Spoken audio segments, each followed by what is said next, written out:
aka B from the Defiant Spirit. You can tell I'm outside beautiful, lovely Omaha, Nebraska, where I'm broadcasting today about Enneagram, Enneagram 1, the Reformer. Now, I get asked all the time, how does one tell their Enneagram type? I discourage you from taking a cheap test. I do offer a very expensive, not very, but relatively expensive one, but you don't need to take a test. Don't take a bad test. It's worthless. It's actually misleading and leads you down the wrong path. All you need to discover your number is you. You're the one who has to know you and decide which one speaks to you. Now remember, all 9 numbers are within you. They are survival strategies, they're basic energies, but you do have one core type that is your go-to survival strategy. But you don't have to live, excuse me, in survival. You can stop surviving or reacting, as Dr. Viktor Frankl would say, and start thriving. Choose your response. Now, here's the work of an Enneagram 1, the reformer, sometimes called the perfectionist, doesn't matter, different names out there, but the Enneagram 1 in all systems is always the same. Enneagram 1 is all about perfection. It doesn't mean the other 8 types don't care about perfection, don't want perfection, don't strive towards perfection. Some do, some don't.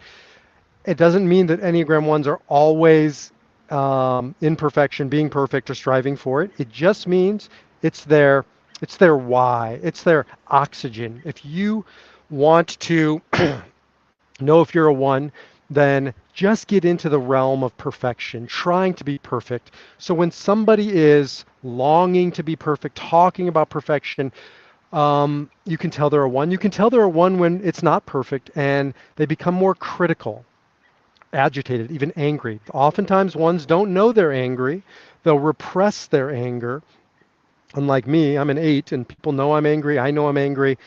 I express it. 1s will repress it, but it's usually around perfection. They live with so much pressure on themselves to be perfect. And the challenge with perfection is, of course, nobody's perfect. Nothing is perfect. The moment you get something to be quote unquote perfect, it's off and running, changing, devolving, whatever it is.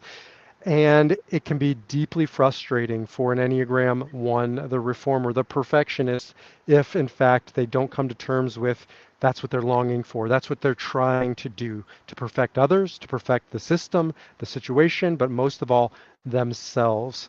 So that's really the motivation of a 1. Now they'll take it out on systems, so they'll be very diligent. They'll become very detail oriented. That's one way you know you're with a 1. It doesn't mean they're detail oriented around everything.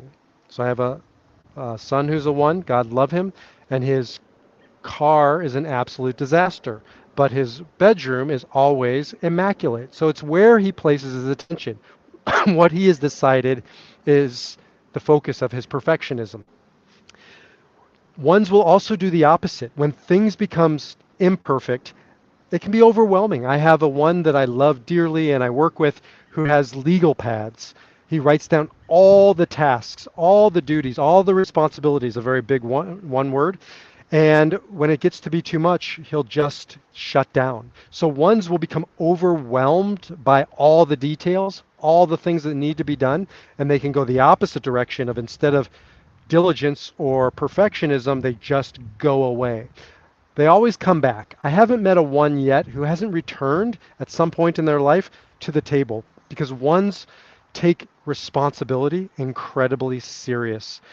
Look, they're the most responsible people I know. Yes, other types, other people can be responsible, but 1s have this constant chatter in their head to be the good boy, to be the good girl. And they can dull it, they can mute it, they can try and make it go away for a while. It always comes back.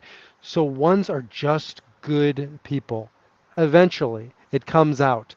I want a 1 when I'm getting on an airplane and I know that the pilot is an Enneagram type. Like, God love you 7s, you 8s. I want a 1 to make sure everything is in its proper order, to make sure we perfectly get to our destination. I don't want like sort of, I want perfect. I want my surgeon to be a 1. I want my accountant to be a 1.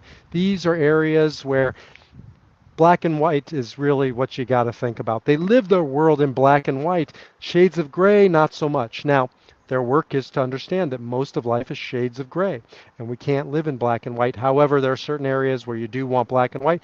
and that's where ones shine. Detail, diligent, responsible. Above all, they want to be good. They strive for perfection, and their work, your work is, if you're a one, is to remind yourself that sometimes it's just about being good enough. That's really the sort of gist or the essence of an Enneagram 1. If you think you might be an Enneagram 1, jump over to defiantspirit.org. You can read more about the Enneagram 1. You can read more about all the types. I have a new program coming out called Discover Your Number. It's free. It's an alternative to the Enneagram test. But if you want a really great test, I'm also happy to talk to you about that. Defiantspirit.org. Until the next time, defy your number and live your spirit.